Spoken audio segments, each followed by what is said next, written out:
All right, good morning, everybody. My name is Trevor Johnson, Operations Section Chief with California Interagency Incident Management Team 4, here with your morning operational update for Monday, July 28th on the Orleans Complex. As you're all aware, the Orleans Complex consists of two fires. The red fire, it's off of our map, that's currently looking contained.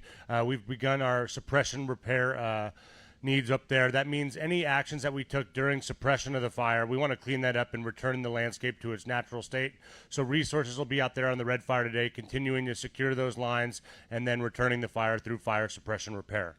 Here on the Butler fire, highlighted behind me on the map, I'm going to go over here to the west side of our fire. This is just east of Orleans, kind of on the eastern border of the Boise fire scar from 2021.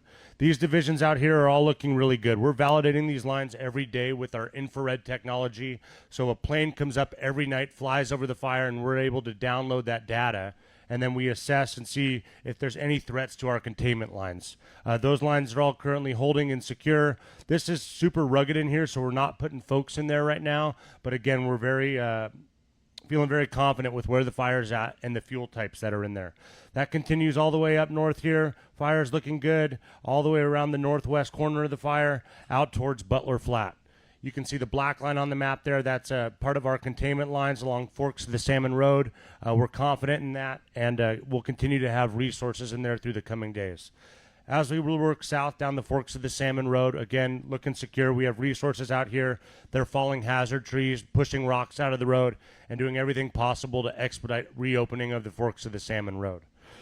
Continuing down towards forks of the Salmon proper, our structure protection group is in there today. Again, they're validating around structures, accessing or backhauling fire line supplies that are no longer needed, and then making sure we're doing everything we can to open up the road system as soon as possible. Out here, we'll go back up a little bit towards Quail Flat. This is our Division Echo. This goes up Hog Mountain and out towards Yellow Jacket Ridge. We're feeling very secure with this, but again, we'll be mopping up and patrolling these lines and validating with our infrared to make sure that we prevent any northern progression of the fire. Down towards Division India, this is Murderer's Gulch, just north of Sawyer's Bar Road. Again, we've had over 200 feet of mop up in here. That's a good stop by our crews due to the stop of the eastern progression there, but we'll continue to secure that.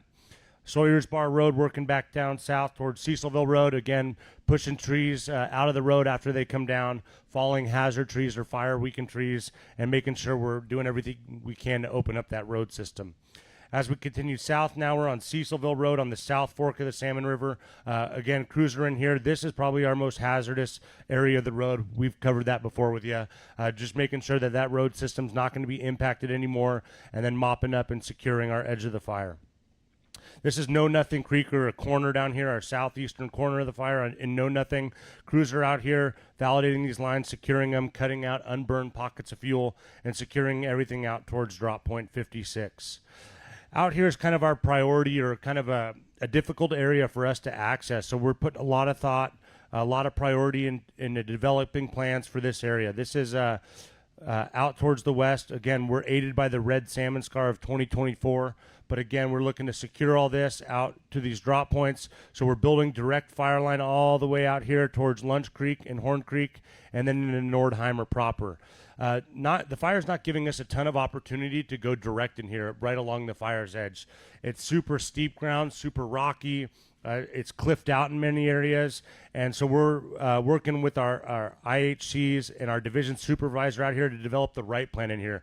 Not only do we want to keep the fire as small as possible, but we want to provide for the safety of our firefighters. So we're looking at opportunities to put folks in here, utilizing aviation assets as well, and see how we can tie this fire in to fire that's no longer moving on us.